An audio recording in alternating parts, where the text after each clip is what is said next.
Hi, everybody. Welcome back to another session of addiction, addiction of the three principles. There we go.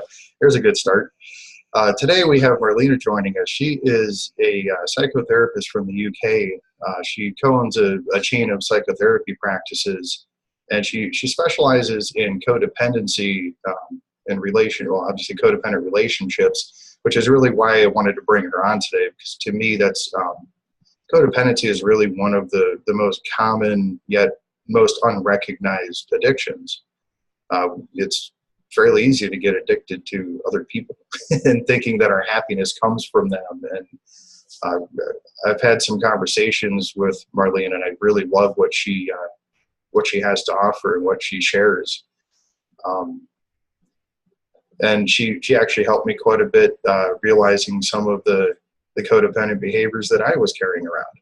You know, until we see them, we don't see them. That's all there is to it. And she pointed some things out, and I'm like, oh, I've done that. Yeah. Oh, I do that. Yeah.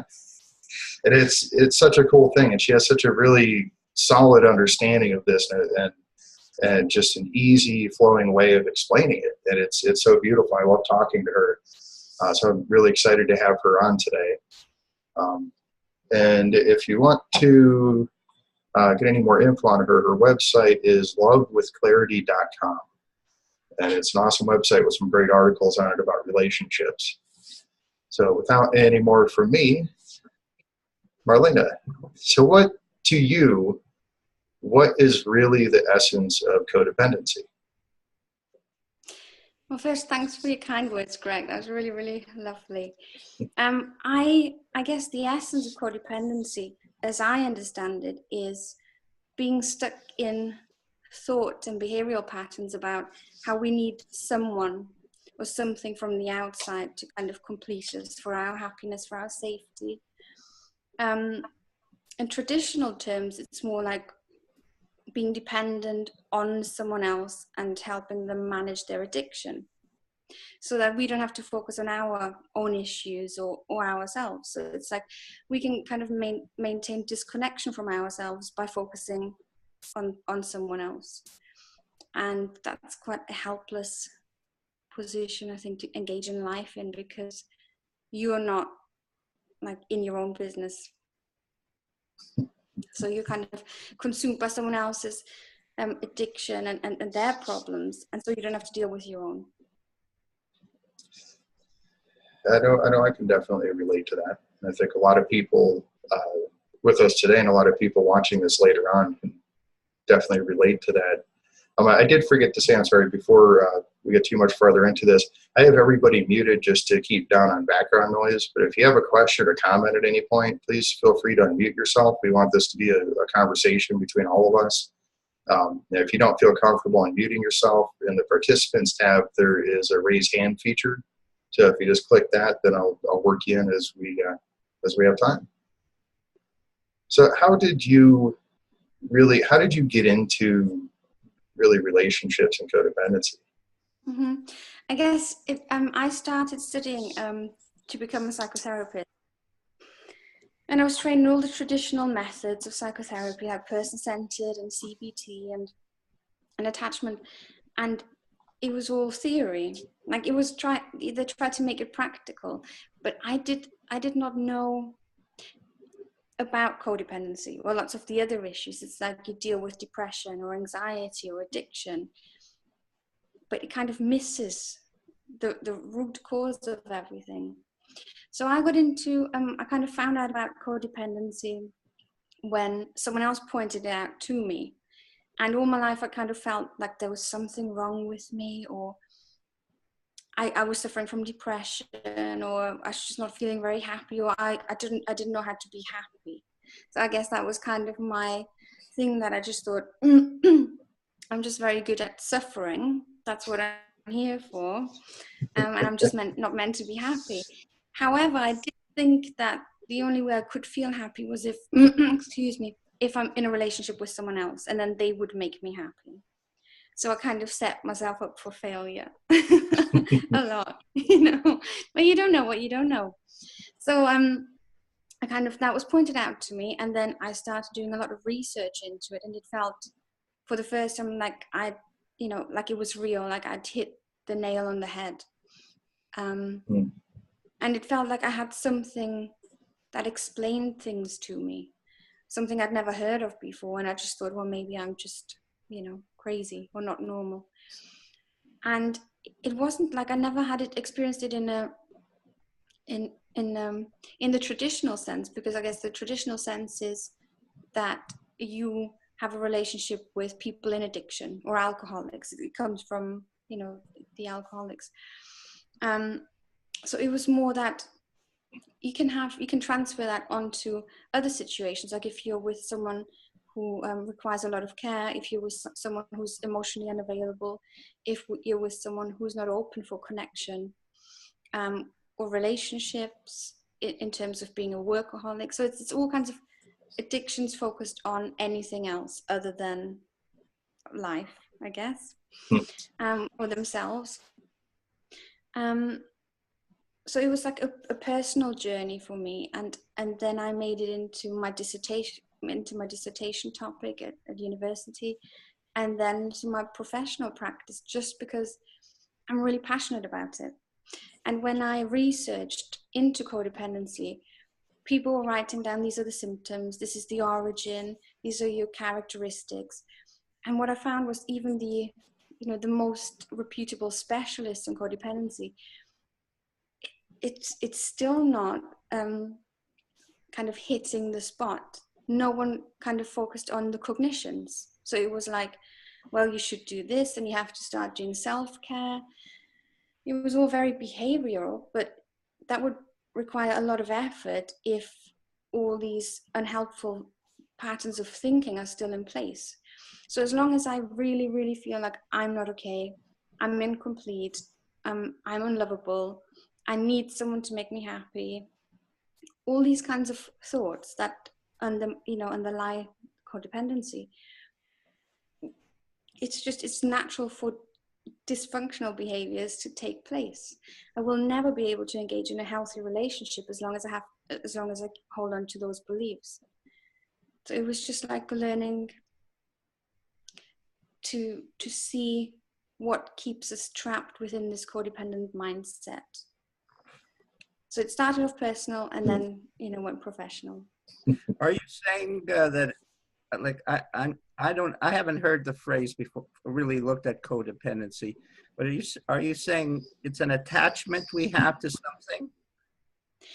Well, codependency is, I would say, it definitely stems from attachment disorder. Attachment trauma. So why does it have to be a trauma? Because when we are brought up in a very healthy and secure way, we develop secure attachment. So it's like there's not a lot of pollution in our head. So we feel good about ourselves, we feel good about our caregivers. It's like we create a natural environment for self-worth to develop and strengthen, like our natural sense of self strengthens. So codependency is related to insecure attachment. And it doesn't have to be anything traumatic. It can just be, that there is a lack of emotional attunement when we're being brought up, when it's rooted in like low self-worth, toxic shame, same as addiction, exactly the same. And it just means kind of that we didn't have our emotional needs met how we needed them to be met, and then continued that pattern naturally. It's like our brain doesn't want a lot of complex issues. So it's like, if as a 3-year-old, I kind of make up that I'm bad because mommy is stressed, and she is stressed because of work or whatever, but I make it mean that I'm not good enough. I'll just carry it on. But usually it's also that we see codependent patterns and we think that's the way to relate. So we learn it and then we repeat it. Okay. So, we've talked on this show a few times before about about how our happiness can only come from the inside. It might appear at times like it's coming from something that we've gotten or an experience or something, but all we're really ever experiencing is ourselves. But let's assume for just a minute that we can find happiness in somebody else. Would you say that it's fairly common for codependent people to end up with somebody who couldn't really actually fulfill that? Tend to be more dysfunctional people that they get involved with, versus like, let's say, I'm codependent, I'm kind of, I have low self-esteem, but I end up with somebody who has high self-esteem and is a very independent person. Is that unlikely? Would you say that it's more likely that I would end up with another codependent person? Well, I once read, and I can't quite remember where, so I can't quote it, but it's like we attract people with similar levels of functioning or dysfunction. It is possible to get into a relationship with someone with a secure attachment style, like healthy ways of relating. That is possible, but it is far less likely. It's almost like our pattern of relating is set, when we grow up, and we just internalize it, and then we look for similarity. So if I had, say, an emotionally unavailable father, it is very likely, and that's kind of the parent I didn't get what I needed from in an outside-in way, but as children, it does feel like you have to be nurtured, you have to be fed those things. So that's Right. how you create your thought patterns. Then I will just repeat that as an adult. But it will never work because it's the same kind of person. But because I focus my attention on kind of getting approval or getting a love from them, I'm not focusing on myself. So I'm still disconnected from myself. So while it is possible to, that is, I guess, the way you would hope to escape codependent patterns of relating, by finding someone who can teach you different and healthier patterns of relating. It's usually common that we will find people who play the codependent game with us, and our needs go unmet and theirs go unmet. It doesn't mean that they're more dysfunctional, it's just the dynamic is right. It sounds like insecurity is the source of everything what you're talking about. Like, like I don't know why we have to go into all of that description stuff, because like if you're insecure, you're naturally going to put out a insecure thought pattern or behavioral pattern. And the moment you have an insight, you're not insecure anymore. So the behavioral, the negative behavioral pattern is switched off. So I do see that that of course we are a victim of our parents and all that type of stuff, but there is like I don't blame my parents because they were insecure. It's not what she's saying isn't so much that people are blaming their parents. It's just that it's this subconscious thing. It's just a pattern. It's no different than any other addiction. It's an addiction. Excuse me. It's an addiction to people instead of a drug or food or alcohol or whatever. It's at the core. It's the same thing, and it's not a conscious thing. It's not like, oh, I really need this person to make me happy. It's not that because I was in that relationship for over 16 years where I was trying to get my happiness from her and she was trying to get her happiness from me, and neither of us was really, obviously we're not capable of giving each other happiness, but that entire time it's not like I was thinking, oh, she's going to make me happy. It was just there. It's kind of hard to describe because it's not something that really was in the forefront. So what would you say, Marlena, what would you say, like, somebody, let's think of how to word this. What are some things that somebody can look for in their own relationship that might show them that maybe they're in a codependent relationship?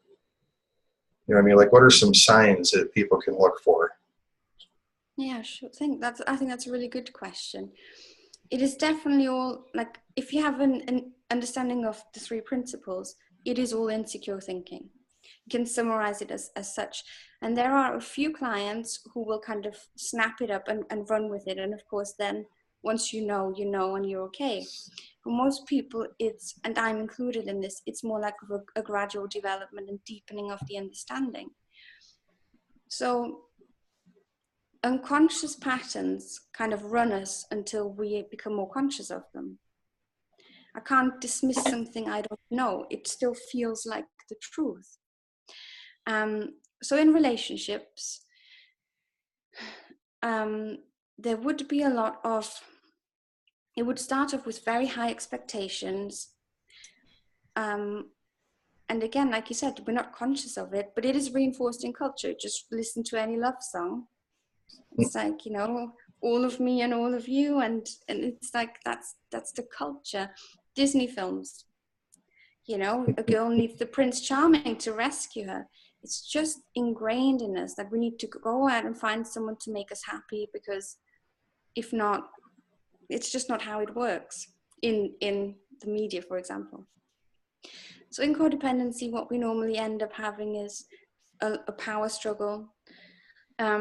What is thrown around in the codependency community a lot is the codependent and the narcissist, which is something I really, really struggle with, and I find it more difficult or more dangerous than helpful, because it's almost like it keeps you in the victim position, right? I'm the victim and I have to watch out for narcissists because they're out there hunting for me and trying to get me to feed them with attention and whatever else. So there's a power imbalance. It's not a very equal relationship. If there's a lot of emotional reactivity, if my partner's in a bad mood, or I'm hypersensitive to kind of criticism or comments, then my mood would dip. So there's a lot of instability, relationship insecurity. Lots of codependents suffer from, that's what they say is like depression, anxiety. There's a lot of helplessness, feelings of helplessness, a sense of always looking for something or someone and not feeling settled when they're by themselves. Because that's I guess one of the biggest factors is that we don't have like an internal focus rather than an external one. And when I'm in someone else's business, like Byron Katie would say, we've got different kinds of business. I'm not in my own business, so then I'm disconnected. So then I'm not connected to myself. So there's no innate wisdom that I would connect with, and so feel very disconnected and lonely and isolated. Yeah. Does that make sense? Yeah, I mean, it definitely makes sense to me. I spent a lot of time there. So what do you do with your clients to help them see it? Because that's really the hardest part. Yes, it definitely is, because they already, if they're different kinds of codependence as well, some are way more forceful than others. It's like, I don't know if you know anything about Karpman's drama triangle, just explaining dynamics between people, like victim, rescuer, persecutor, which is like an excellent model for describing relationship dynamics between someone in addiction and codependency. It's that we feel bad about ourselves anyway. So then if we were to be given a label, we would feel even worse about ourselves. We'd feel even more defective. So I would avoid labeling anything. I would just go and say, that's what your mind is saying. That's what your mind is making up. So it is learning to kind of loosen the connection of identifying with our thoughts. So it's like getting them to see that you are not your thinking. And what kind of thinking is it? And then naming it, like anxious thinking or fearful thinking or insecure thinking. Calling them stories of the mind, or I like to call them lies of the mind. Like, I need this person. It's like, do you really need this person? Is it true? Like, kind of just introducing a bit of doubt and wobbling those codependent structures, which are very rigid and very solid. And And then at one point, you have to kind of flip it and have a look at, because we're stuck in the victim mindset and other people are doing things to us. It's how do we get, how do we learn to take responsibility and say, okay, I'm playing a role in this. I kind of engage in it too. That's where you start taking some action and get some power back, and you don't feel all that helpless anymore, because you can see this kind of thinking has led me to behaving in this way. But it doesn't mean that's who I am. It's not, that's how I'm defined. That's not how I have to stay kind of constrained and live with this identity. So kind of, it's like opening people up to seeing what's true for themselves and understanding themselves, but also learning to let go of the past and move into a different kind of life. It sounds to me like, I guess I'm not much into the psychological stuff, but it sounds to me like whenever someone feels lousy about themselves, they're going to emanate a expression. Maybe it goes to addiction of one form or another, and codependency would be an aspect. But isn't it primarily that a person just doesn't like themselves at that moment? They're just not comfortable and feel good about themselves. They don't feel their spiritual soul or their love in their heart, and so they like, whenever I'm insecure, I have a whole bunch of ideas of stuff outside of me that can help me, and of course that just leads to a lot of busy mind and a lot of thoughts. But once I take a look at that, I say, I don't really like that. I go back into this feeling inside myself, and then all the negative stuff just disappears. It does work like that. The problem is that with people throwing around labels and being diagnosed left, right, and center with different mental health disorders, it feels so true to them. And I don't know if it's the same for you, Harry, but sometimes it's like if you're caught up in all this thinking, it feels very real. Well, of course it feels real. Yeah. Yeah, of course. No, I'm oblivious to it all. No, of course, that's my indicator that I'm off track. That's right. But the thing is, something that people who are just caught up in the codependent mindset are not aware of. So it's like, it feels like a truth that is always there, that I am the victim and I'm just here to serve others, or I have to manage my partner's mood so I can get what I want, and I have to do this by sacrificing myself. And of course I have to stay disconnected from myself, because if I didn't stay disconnected, I couldn't continue living this way, because then my innate wisdom would kind of say, well, this is not good. But it's almost like the addiction to the other person overrides. It's like it feels more important. And in this way, it's exactly the same as any kind of substance addiction, that we will choose the substance or the person over other things just because we want to escape the pain the mind creates from that level of consciousness. So through awareness, you start to look for the answer to the problem. Yes, because you will start looking at the right place. Because in codependency, we look towards the other person, and we're like, tell me when I can be happy, or tell me when I can be good enough. We attach our self-worth to someone else's perception of us. And that's a very, very painful way to live. It's interesting. I guess I had a codependency relationship with Sid. I saw him as a guru, maybe Scott too, saw him as a guru. And the fact that I saw him as a guru or something special held me back from hearing the truth. Mm-hmm. So I guess in a sense that was true for me with Sid. I think, how about you, Scott? Do you see that the same?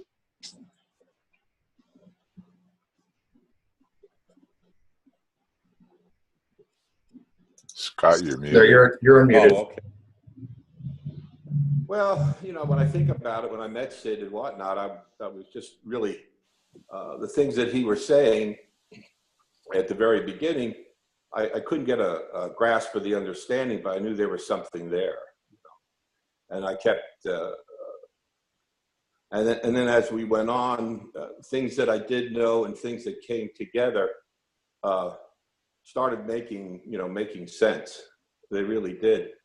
And as my state of consciousness, the best way I could describe it, and sometimes it's difficult because you're talking about a feeling that you go through a number of years ago. When I started just feeling better about it, I've got naturally a deeper understanding. And yeah, I knew that I had met somebody that was incredible with Sid. That was one thing that I knew. But I also knew too, because he always pointed it to back to the person. He never, in a sense, he was always happy when you would, get a little insight or something. And that's what was really important. So early on, although I liked being around him, and it seemed like my state of mind went up, just naturally. I knew that it was always coming from me, and the understanding was getting, was becoming deeper for myself. And I think that's what really made it interesting, because I was always skeptical of things, and I always looked at things. I wasn't, I wasn't credulous. I didn't just fall for something.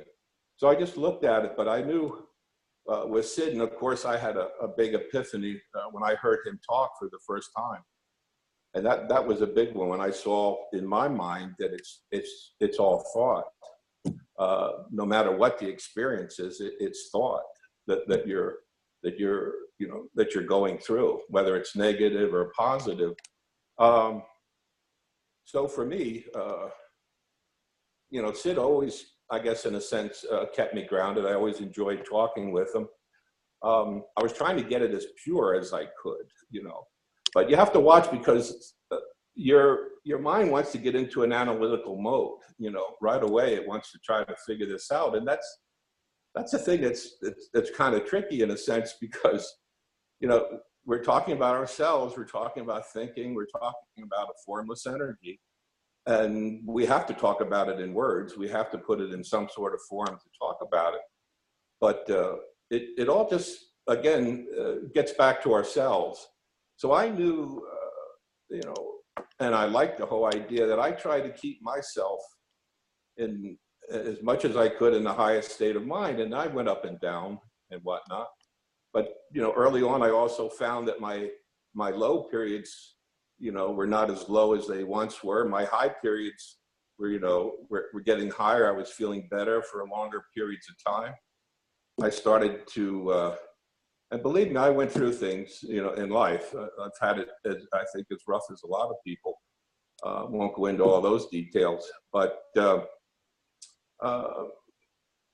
just keeping that feeling as much as you can is just so important. And that's the indicator, I hope I'm not getting too wordy. I'm trying to describe something that it's a feeling that you get.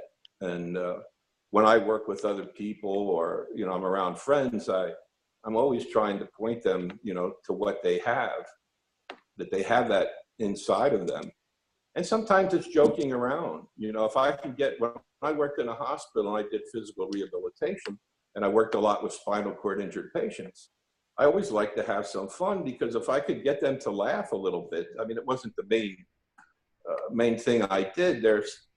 They dropped that low state of mind for a second, and maybe they went up a little bit. And I knew at that state of mind, they were a little bit open to, to see something different. You know what I mean? To feel different.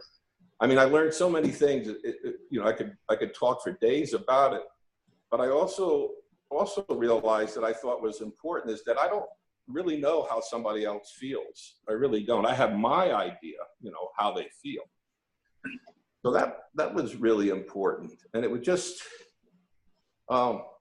this type of understanding that I believe at the moment helped me to say the right things to the patients, and to keep them going consciously. I think more in an upper direction is the best way I think that I could do. I could describe it, I believe. And that helped a lot. I had one of my old patients I lost contact with found me on Facebook. It was just nice.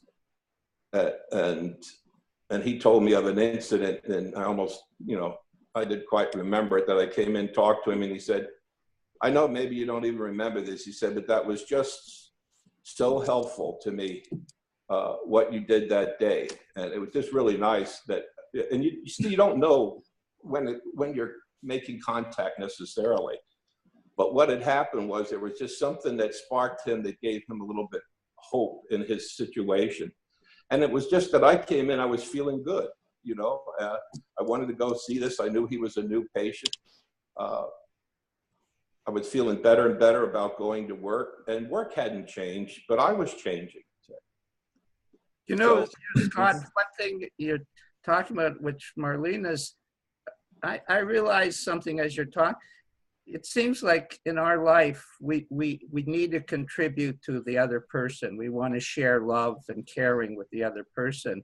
And when the intimacy is not there, what happens is you're putting out energy. When you talked about energy that came back to you, but I guess codependency is a little bit about the fact that you're doing your best to put out energy to change the feeling of the relationship, and it's not working. The other person is not responding to what you're saying, and that frustrates you because you really care that there's a loving feeling in the room or in between the two people. Would you agree with that? How about you, Greg? Do you agree with that? Yeah, I like what you said, Scott, about you brought up the fact that we don't know what the other person's really feeling and what they're thinking. Just because your partner comes home from work in a terrible mood, or any other time they're just in a terrible mood, doesn't mean it has anything to do with you. But, I would make that assumption time and time again. Oh, she's in a bad mood because she's mad at me. There's something I'm not doing right. And then, maybe I try extra hard, like what you just said. I would try extra hard to show her, more caring and more loving in the best way that I knew how.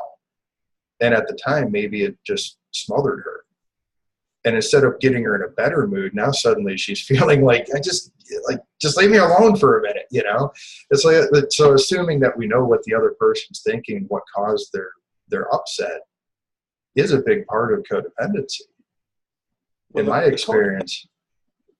The codependency, I think, comes in is that when you don't realize that those feelings that you're creating, is, whether their love for someone else is coming from you. If you think it's from somebody else, then you have to be always around them. It's a funny thing. You give out a love, you fall in love with somebody, or there's someone that you just really feel this incredible energy.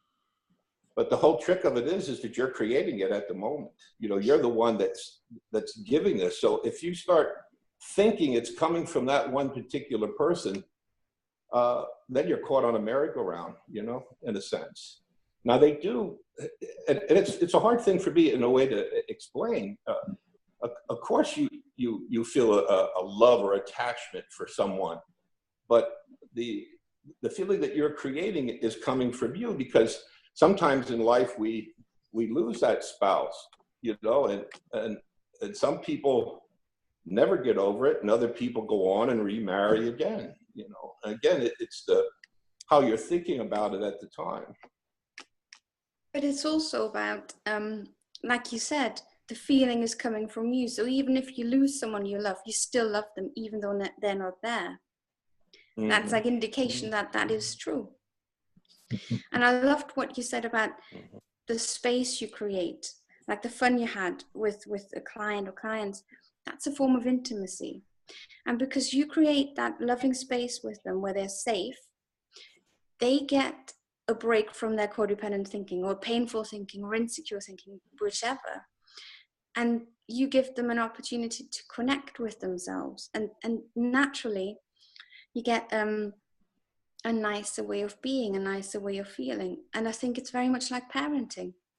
It's the same thing. Like I see this over and over again. It's like humans are so simple in the way that if there is someone that's, safe for us, it's just easier to connect with ourselves, to be brave to do it.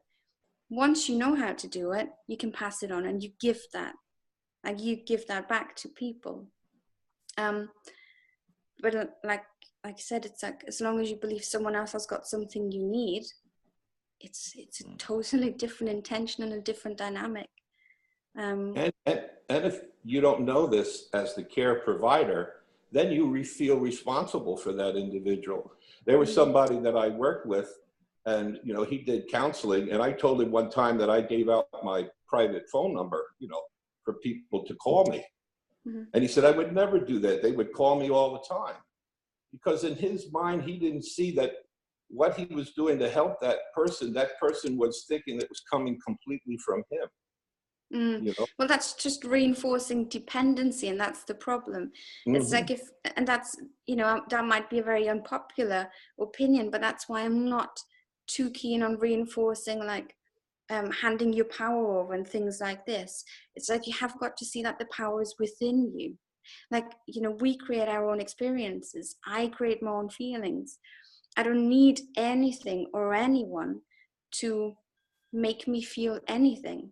But it's like, until I get to that point, it all seems very painful and helpless and hopeless. Which also sometimes, it's not that codependents are just wanting to spread loving energy. There is a need behind it. And that's almost like a need to have someone else approve of us, to give us self-worth. So if I don't know that, if I'm disconnected from myself, I'm disconnected from my self-worth, I look for someone else to give it to me. And that then means that I might also become controlling or manipulative. Not in a nasty way, because again, that's mostly unconscious, or trying to help. There's lots of codependents who could be labeled as rescuers. So it's like trying to help other people or help the addict to almost like earn self-worth. So it's just I guess a sad dynamic, but it's all based on misunderstandings and not knowing ourselves and not knowing, where our experience comes from, that we're already worthy. We don't have to do anything, but we don't know it. It's funny one of the biggest problems counselors have, and I get this question all the time from newer people in the addiction field, is, about relapse or recovery and results. And what happens when I started at the beginning many years ago, not in this field, I had a huge attachment to the results that I would achieve or not achieve. And my self-worth was very much related to that. And so I think that probably is one of the biggest problems in 3P, is people are working with people and they're codependent upon the results that they're going to achieve, rather than seeing it as a spiritual teaching that is going to enrich the person, and they'll grow at their own pace in whatever way that is best for them. And it's an unattachment. You care with all your heart. You care with everything you have, but you are not attached to the result. And that's the only freedom you can have in 3 principles. Anything else, you're stuck in codependency. Codependency is much bigger than I thought it is. It's not just my relationship with my wife or so on. It's my dependency on anything outside of me for a happy feeling. Absolutely. It's, almost like attaching your happiness or your self-worth to anything or anyone.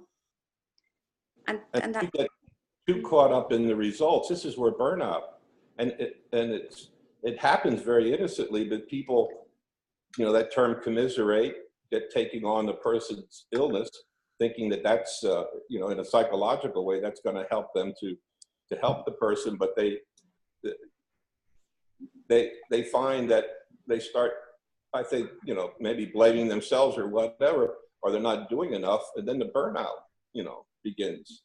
And I started to do that. I've heard terrible stories that I was taking them sort of personally, and it just wasn't helping me, and I didn't have the sense of helping. But once I saw how my thinking was how I was promoting it, then I found different ways of communicating, different ways of having fun, different ways even of doing some, rehabilitation. And then all of a sudden, the whole experience changed for me. It really did.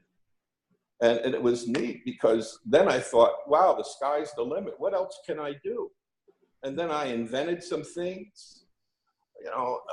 At the hospital, I changed some policies on stuff, and I thought, wow, this is neat. What next is going to happen? And I feel like, I became as nice a therapist I could, and made the rehabilitation process, the mental and the physical pain, a lot less.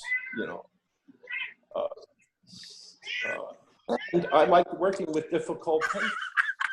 Where other staff members were running away, I wanted a difficult patient because I wasn't internalizing it. I wasn't their anger, or we had one mental health professional who became a paraplegic, and he was really, really upset, and he was threatening to sue this and that, but I just welcomed him in, and I learned an awful lot. That's another story there where the analyzing doesn't work, because he had to analyze everything he was doing, every move. But I got to work with him. We became friends, and I saw his innocence. Unfortunately, a lot of the other staff didn't, So that was just, it really kept me in a state of service to the patient. That's what I wanted to be. But taking care of myself was the first thing. Whatever I needed to do for that, you can't give away what you don't possess to some degree yourself. I mean, it just doesn't work that way. But I mean, I could just tell you story after story, and I enjoyed going to work. And a lot of people were quitting the place where I worked. I enjoyed it, and it got to be, well, I don't want to keep going on about this, but I mean, it was just absolutely incredible. It seems the more we enjoy ourselves, Scott, the less stress we experience. It seems like codependency is a stress indicator. It's like stress must go up tremendously. I know Dr. Bill Pettit said the cause of mental illness is chronic stress, and the answer is peace of mind. Type of thing, but codependency, I can see how people must be extremely stressed out, Marlena, when they come to you. Yes, absolutely. It's the way I look at it is almost like when we're in a lot of stressful thinking, our threat system gets activated. Like I missed that. Like a threat system, like threat. where we go, fight, flight, or freeze. So there's a constant source of threat from that stressful thinking. Now, there's a therapy called compassion-focused therapy, and it all tries to get you into a soothe system. And and the way I understand it is, it's just learning to connect to your peace of mind, and then it clears up again. Your thinking clears up. You have some space. You don't feel like, it's almost like codependency can't exist, or addiction can't exist in soothe system. It's always threat.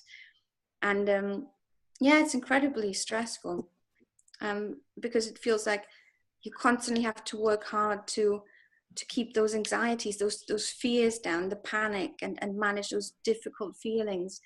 And then what you said about conditions, like you tie your self-worth to your performance or the level of understanding you have. It can be anything. But if you tie your happiness or your self-worth or your peace of mind, your connection to yourself, you base it on someone else's mood. That is a very, very tricky undertaking, because, as you know, someone else creates their own experience. So their mood is created by what they're thinking, and so they're feeling it. But if I personalize it, it's like I'm totally putting myself in a disempowered position, because I can't control what anyone else thinks and feels. And then I try and manage their mood to make myself feel better, or to kind of decrease my stress or anxiety. And it's just a very, very difficult dynamic that goes round and round and round, because like Greg said, you have this interaction. It's like, give me some space. It's like, well, if I give you space, you can't give me what I need. Give me what I need and I'll give you space. And it just goes on, you know? One of the things, oh, you go, Terry, go ahead. You're unmuted. Thank you.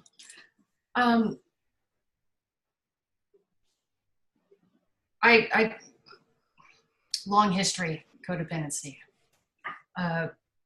Still aware of that tendency, and this understanding is really helping me to realize,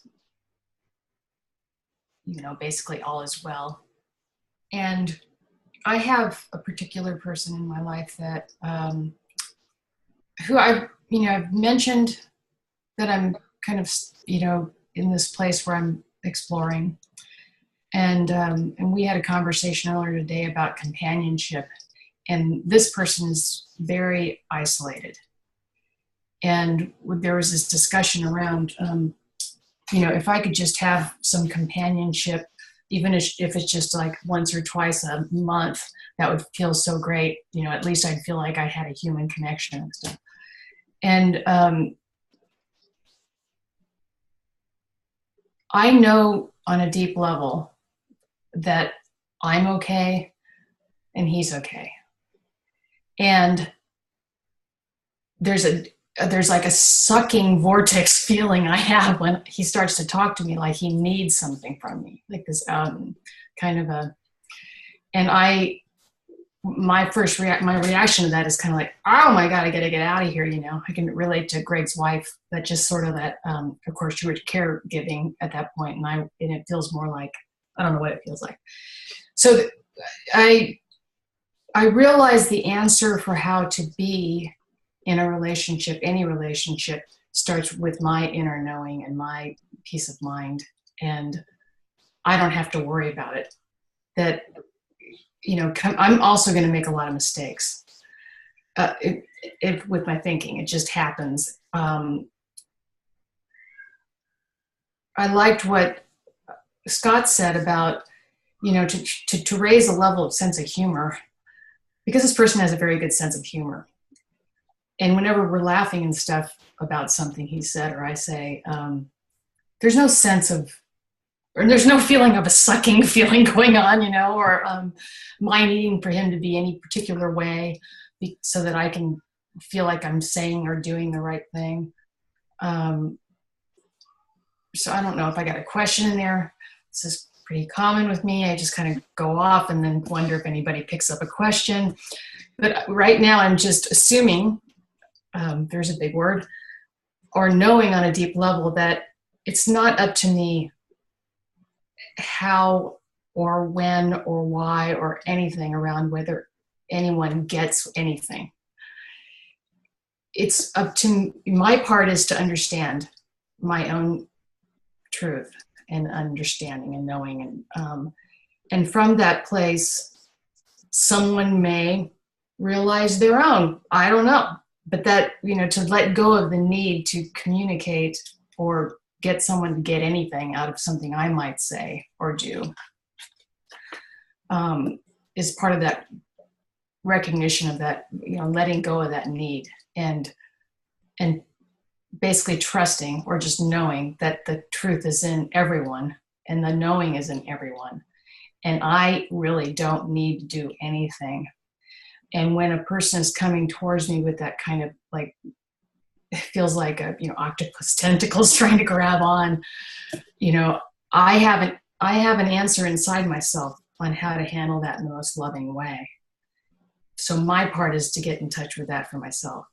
And it's not about him at all, trying to do anything out here. So I don't know, is there a question in there? It's really funny because in codependency, it's like one of the symptoms is a difficulty to communicate what you want to say. That's what it is. And I find that really hard too. It's like sometimes I know what I want to say, but I just keep going on. And then it's like, it's one of those things that if you've been disconnected from yourself for a long time, you focus on what other people want, it's difficult for you to express what you want because there's so much thinking in the way. So it's very understandable, and I can relate to that, definitely. I guess it's about when you feel someone else needs something from you, or because they think they need something, we can sense it. I'm not a fan of dismissing every thought. I think that we sense things, and sometimes it's not just because my mind makes it up, but because we are attuned to other people, we're connected to other people. So this friend of yours might think you have got something that he needs. If he thinks you're his opportunity for happiness, that's exactly how it will feel for you. Like he's coming after you. He's wanting to get something from you. Codependency makes us very needy because of our insecurities and fears. And you naturally yourself, that's what we do. But I think you're handling it beautifully by trying to stay connected with yourself rather than freaking out and going into your threat system. You're connecting to, a loving kind of energy that will soothe him too. It might be difficult to maintain that for a very long time, but if you're in that right space of mind, you know how to respond to someone else. We don't have to take responsibility for other people's experience or for fixing them, because that's another codependency trait that we have to fight against, is this need or urge or feeling of duty to heal someone else, to rescue them, to fix them. It's like, no, because we just give them the same message that they already have, that they are broken, there's something wrong with them, we know better, or, it's disempowering again. So I think the way you're handling it sounds just great. Doesn't the person also feel guilty themselves? Like I can remember trying to listen so hard to what my wife would talk about that I would do what she said, and everything that I did what she said didn't work, and it made me feel more and more frustrated with the whole situation. And what I ended up doing was I ended up losing myself in trying to be her image of what she wanted me to be, which wasn't her image at all of what she wanted to be, because she found when we were married, she loved me and she liked that I was a unique individual with beautiful expressions of feelings. And all of a sudden she had a whole nother movie she was projecting out to me, and I was buying into it. And that only led to insecurity of the highest level in every aspect of my life. Yeah, I think that's an amazing thing to share, Harry, because that's exactly what happens. We get into the relationship, and we come into the relationship as two individuals who usually have a lot of insecurity. But because of our insecurities, we're trying to mold the other person into someone they're not. And there's usually one partner who will start censoring themselves, inhibiting themselves, trying to fit into the mold so that they don't get criticized or rejected. And of course, then no one's happy, because you're not in a relationship with a whole person anymore. You're in a relationship with the censored version of what that person thinks you want, when you don't really want what you want, when you don't really know what you want, because that's the problem.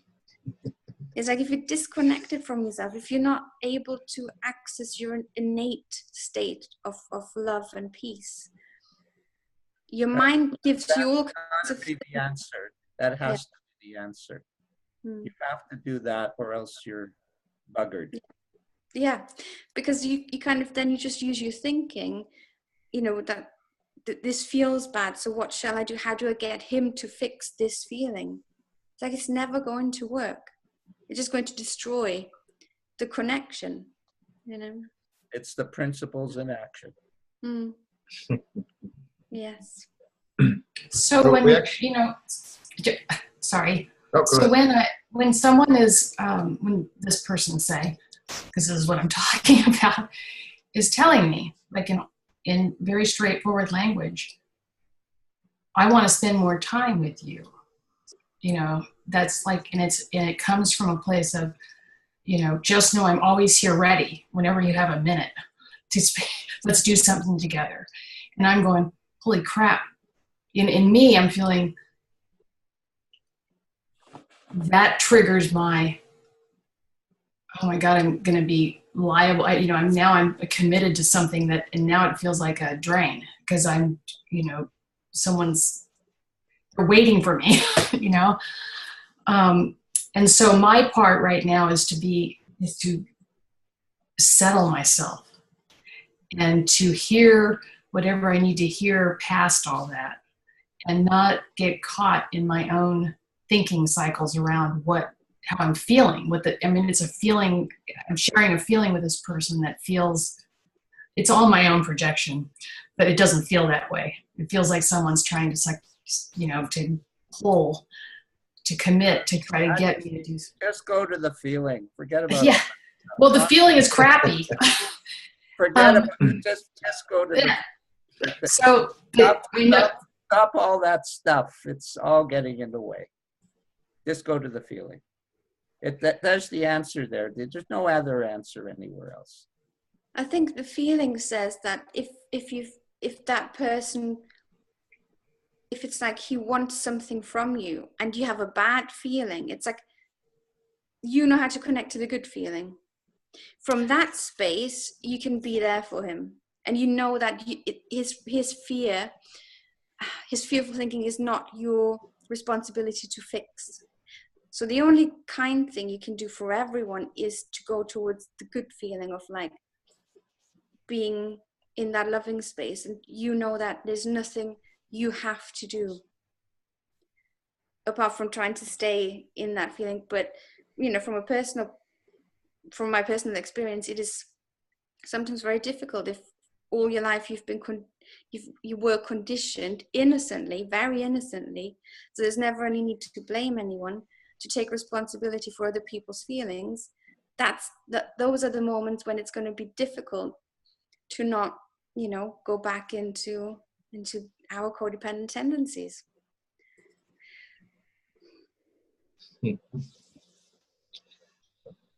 Well, we actually have a hand up here. Timothy has a question. Timothy, you're unmuted. Go ahead. Well, you were unmuted. You muted yourself. Hello? There you go. Okay, it's actually just real quick. I was in a rehab and I had a crush on this girl, and I told her about how I felt and this and that, and really didn't get a response. But it's not really a question. It's just yeah. So I was obsessed with it. After this webinar, I can see that I have some codependency and insecurities. Yeah, so I appreciate the webinar.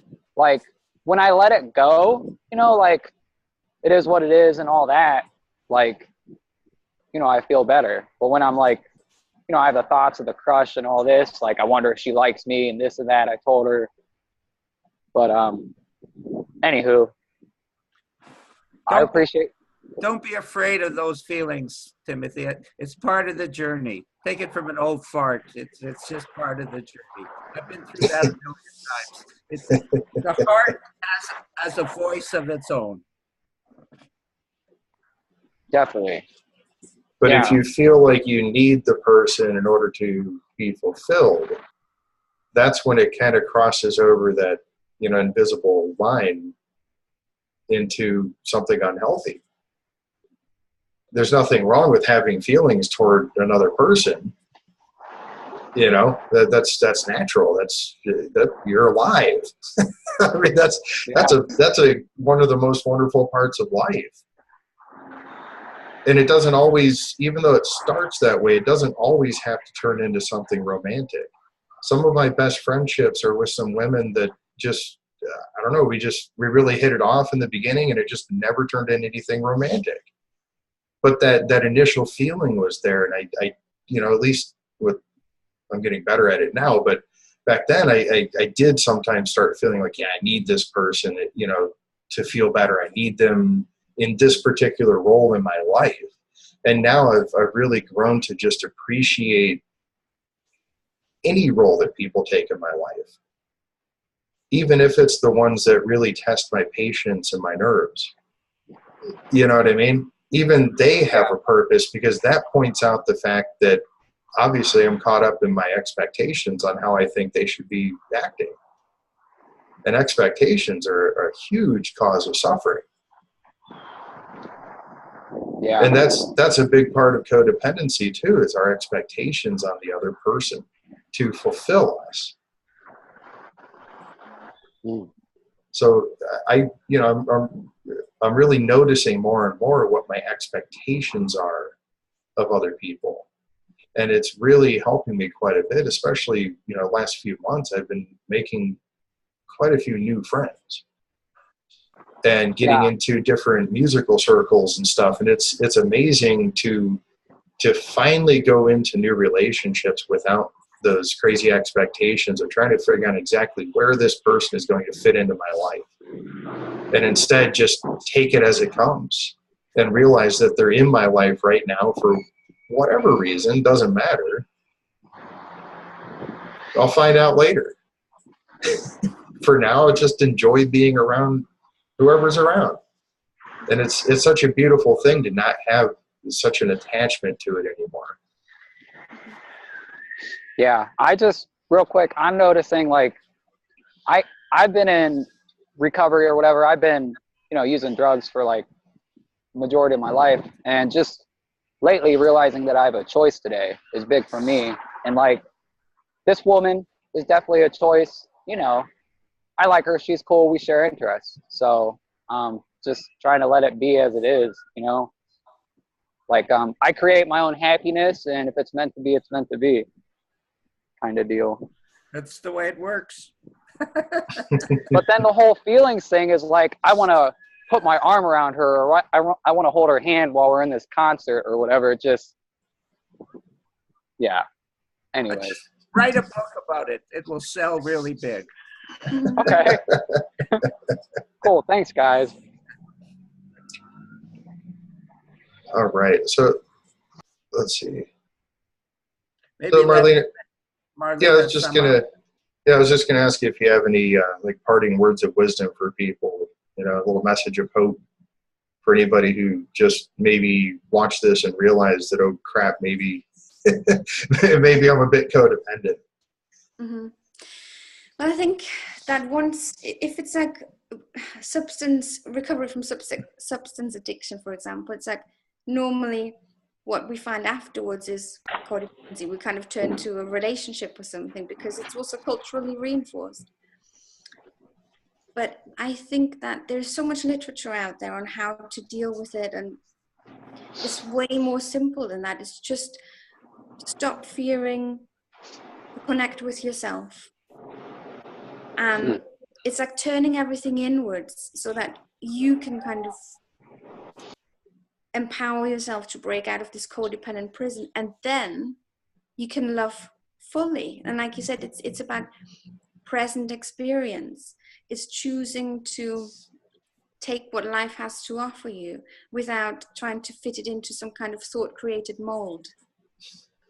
Like when you say about expectations, I always think about how my mind loves to use real experience, and then when it doesn't match some kind of fantasy in my head, to feel disappointed. It's like, what is more important? What is more valid?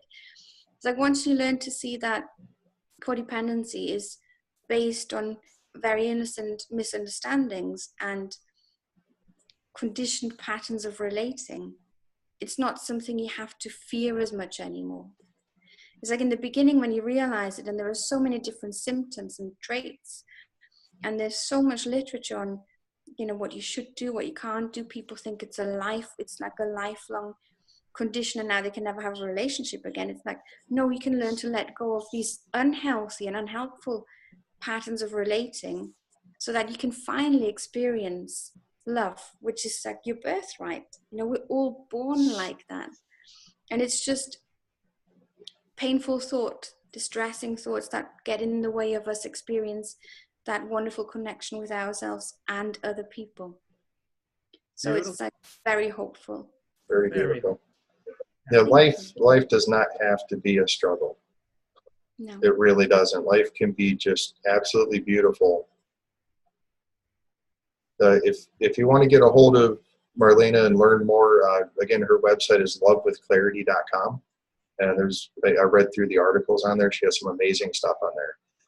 So thank you so much for coming on today and sharing with us. And also thanks to Scott, Terry, and Timothy for joining in. Everybody, love y'all and have a beautiful week. Thanks so much, Greg. Thanks, everyone. Great topic, by the way. That was very interesting topic. I actually really loved the topic. Oh, thank you, Harry.